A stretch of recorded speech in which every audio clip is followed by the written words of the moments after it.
I'm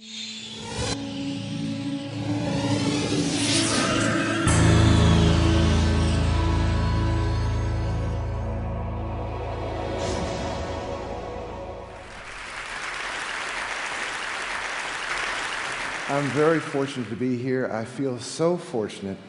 I've been so impressed by the kindness expressed to me. I called my wife, Leslie, and I said, you know, there's so many good people trying to do so much good. It feels like I've landed in a colony of angels. It's true, it's a true feeling. But let me get to the talk. I see the clock is running. I'm a public school teacher, and I just want to share a story. My superintendent, her name is Pam Moran in Albemarle County, Virginia, the foothills of the Blue Ridge Mountains. And she's a very high-tech superintendent. She uses smart boards, she blogs, she tweets, she does Facebook, she does all this sort of high-tech stuff. She's a technology leader and an instructional leader.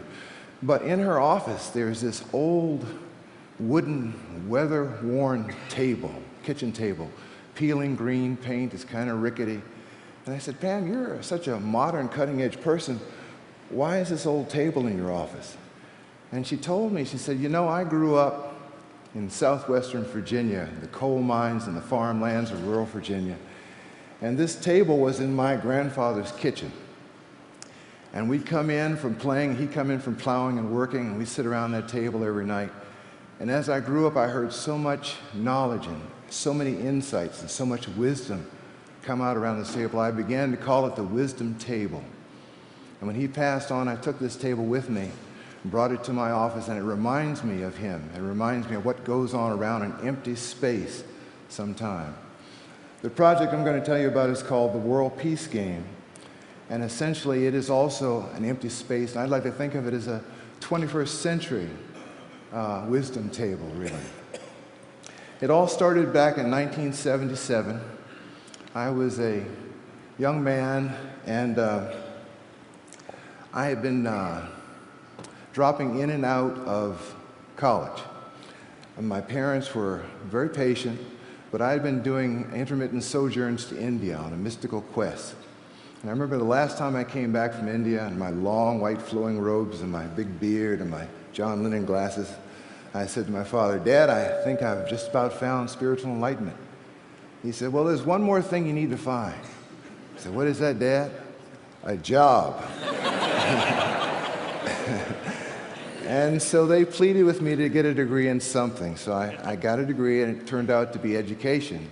It was an experimental education program. It could have been dentistry, but the word experimental was in it, and so that's what I had to go for. And I went in for a job interview in the Richmond Public Schools in Virginia, the capital city, bought a three-piece suit, my concession to convention, kept my long beard and my afro and my platform shoes. At the time, it was the 70s. And I walked in and I sat down and had an interview, and I guess they were harder for teachers because the supervisor, her name was Anna Aero, said I had the job teaching gifted children. And I was so shocked, so stunned, I got up and said, well, thank you, but what do I do? Gifted education hadn't really taken hold too much. There weren't really many materials or things to use. And I said, what do I do? And her answer shocked me. It stunned me. Her answer set the template for the entire career I was to have after that. She said, what do you want to do? And that question cleared the space. There was no program directive, no manual to follow, no directives to, no standards in gifted education that way. And she cleared such a space that I endeavored from then on to clear a space for my students, an empty space whereby they could create and make meaning out of their own understanding. So this happened in 1978, and I was teaching many years later, and a friend of mine introduced me to a young filmmaker. His name is Chris Farina. Chris Farina is here today at his own cost. Chris, could you stand up and let them see a young visionary filmmaker who's made a film. This film is called World Peace and Other Fourth Grade Achievements. He proposed the film to me. It's a great title. He proposed the film to me, and I said, well, yeah, maybe it'll be on local TV and we can say hi to our friends. But the film has really gone places. Now, it's still in debt, but Chris has managed through his own sacrifice to get this film out. So we made a film, and it turns out to be more than a story about me, more than a story about one teacher. It's a story that's a testament to teaching and teachers. And it's a beautiful thing, and the strange thing is when I watched the film, I had the eerie sensation of seeing it. I saw myself literally disappear. What I saw was my teachers coming through me. I saw my geometry teacher in high school, Mr. Roussell's wry smile under his handlebar mustache. That's the smile I use, that's his smile. I saw Jan Polo's flashing eyes. And they weren't flashing in anger, they flashed in love, intense love for her students. And I had that kind of flash sometimes.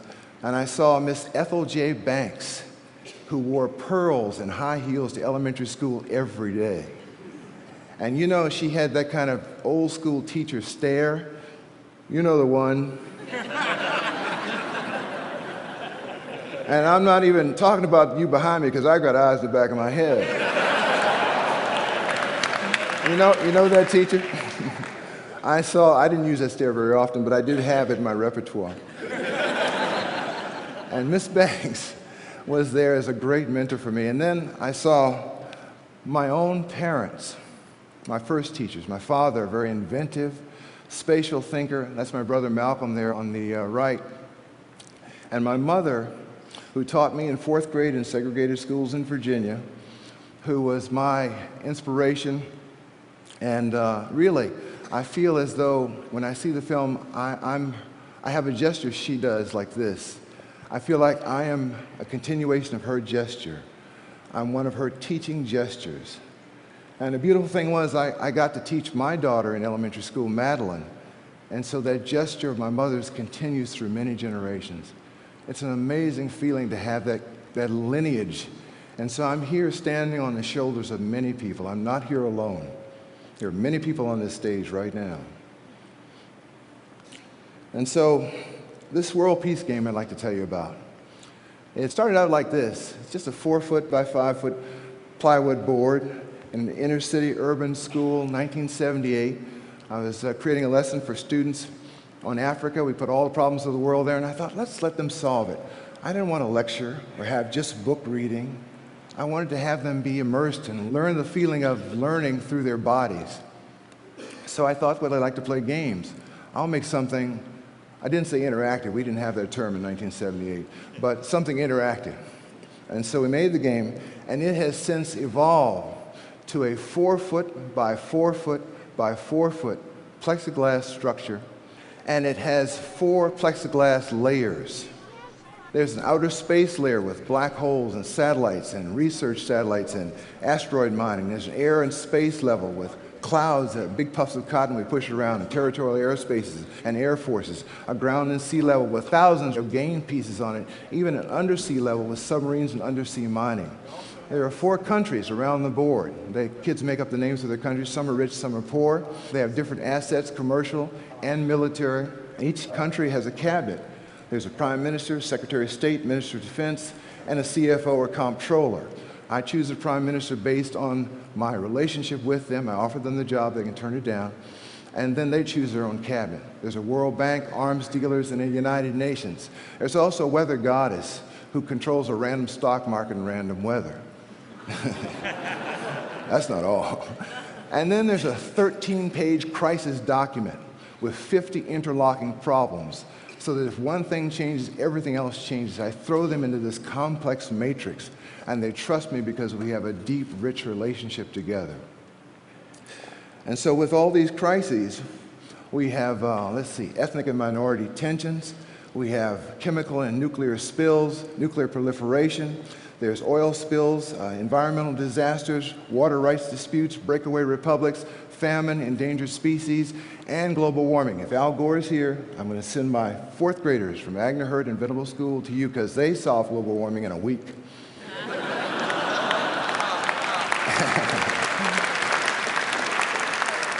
And they've done it several times, too. So I also have in the game a saboteur. Some child, it's basically a troublemaker. And I have my troublemaker put to use because they, on the surface, are trying to save the world in their position in the game, but they're also trying to undermine everything in the game. They do it secretly through misinformation, ambiguities, and irrelevancies, trying to cause everyone to think more deeply. The saboteur is there, and we also read from Sun Tzu's The Art of War. Fourth graders understand it, 9 years old, and they handle that and use that to understand how to not follow, at first they do, the path to power and destruction, the path to war. They learn to overlook short-sighted reactions and impulsive thinking, to think in a long-term, more consequential way. Stuart Brand is here, and one of the ideas for this game came from him with the Coevolution Quarterly article on a peace force. And in the game, sometimes students actually form a peace force. I'm just a clock watcher, I'm just a clarifier, I'm just a facilitator. The students run the game. I have no chance to make any policy whatsoever once they start playing. So I'll just share with you. The World Peace game is serious. You're actually getting taught something and how to take care of the world. See, Mr. Hunter is doing that because he says his time has messed up a lot, and he's trying to tell us how to fix that problem. I offered them a... Sure. Actually, I can't tell them anything because I don't know the answer, and I admit the truth to them right up front. I don't know. And because I don't know, they've got to dig up the answer. And so I apologize to them as well. I say, I'm so sorry, boys and girls, but the truth is we have left this world to you in such a sad and terrible shape. We hope you can fix it for us, and maybe this game will help you learn how to do it.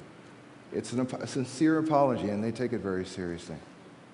Now, you may be wondering what all this complexity looks like. Well, when we have the game start, here's what you see. All right, we're going into negotiation as of now. 3 minutes, go.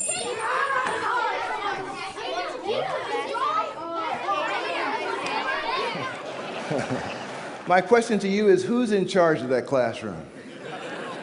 It's a serious question. Who is really in charge? I've learned to cede control of the classroom over to the students over time. There's a trust and an understanding and a dedication to an ideal that I simply don't have to do what I thought I had to do as a beginning teacher, control every conversation and response in the classroom.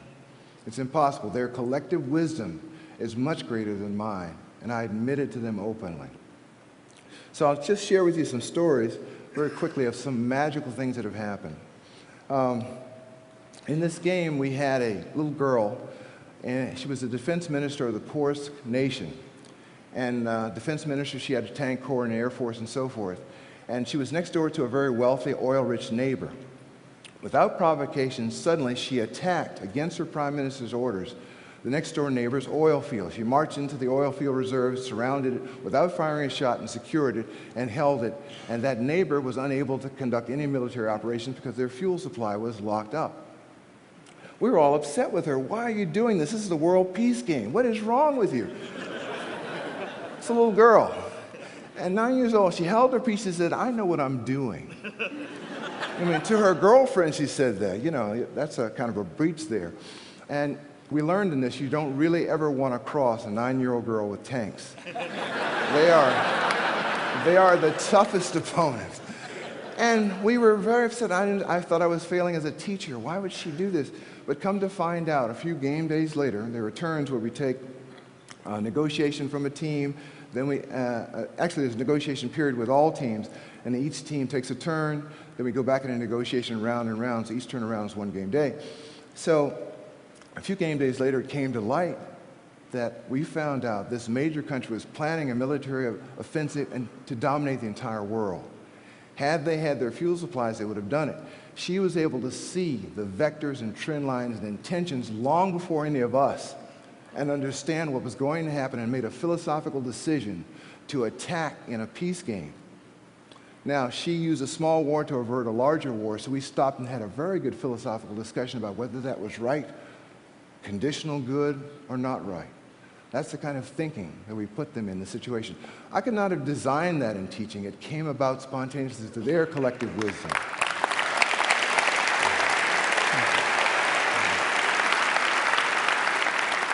Another example, a beautiful thing happened. We have a letter in the game. If you were a military commander and you waged troops, the little plastic toys on the board, and you lose them, I put in a letter. You have to write a letter to their parents.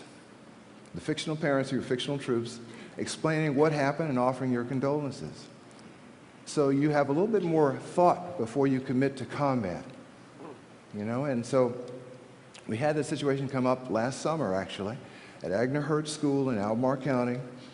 And one of our military commanders got up to read that letter, and one of the kids said, Mr. Hunter, let's ask, there's a parent over there. There was a parent visiting that day, just sitting in the back of the room. Let's ask that mom to read the letter. It'll be more realer if she reads it. So we did. We asked her, and she gamely picked up the letter. Sure. She started reading. She read one sentence. She read two sentences. By the third sentence, she was in tears. I was in tears. Everybody understood that when we lose somebody, the winners are not gloating. We all lose. And it was an amazing occurrence, an amazing understanding. I'll show you what my friend David says about this. He'd been in many battles. We've really had enough of people attacking. I mean, we've been lucky. I mean, the time, now I'm feeling really weird because I'm living what Sun Tzu said 1 week.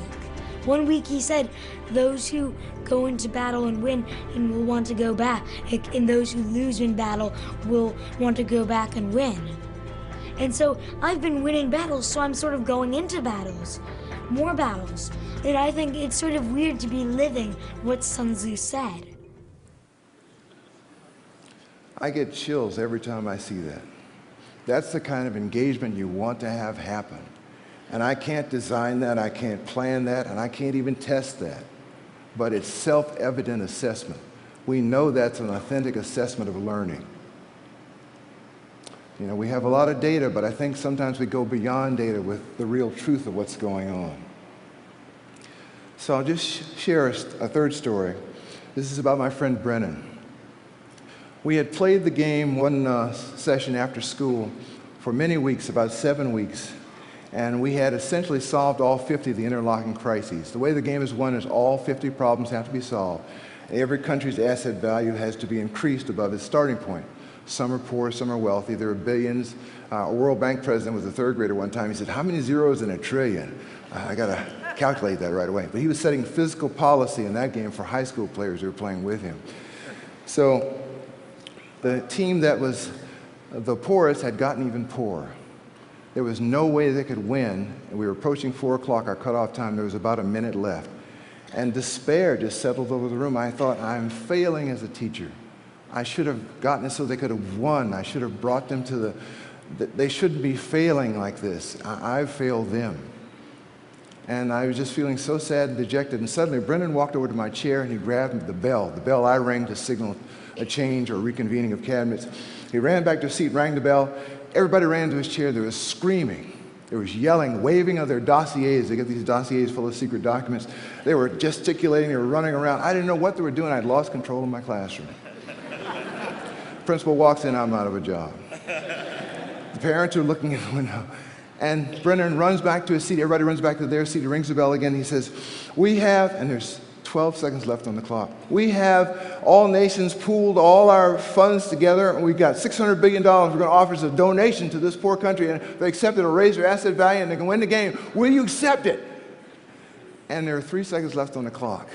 Everybody looks at this prime minister of that country, and he says, yes. And the game is won. Spontaneous compassion that could not be planned for, that was unexpected and unpredictable. Every game we play is different. Some games are more about social issues, some are more about economic issues, some games are more about warfare. But I don't try and deny them that reality of being human. I allow them to go there and through their own experience learn in a bloodless way how not to do what they consider to be the wrong thing, and they find out what is right their own way, their own selves. And so in this game, I've learned so much from it, but I would say that if only they could pick up a critical thinking tool or a creative thinking tool from this game and leverage something good for the world, they may save us all. If only. And on behalf of all of my teachers on whose shoulders I'm standing, thank you. Thank you.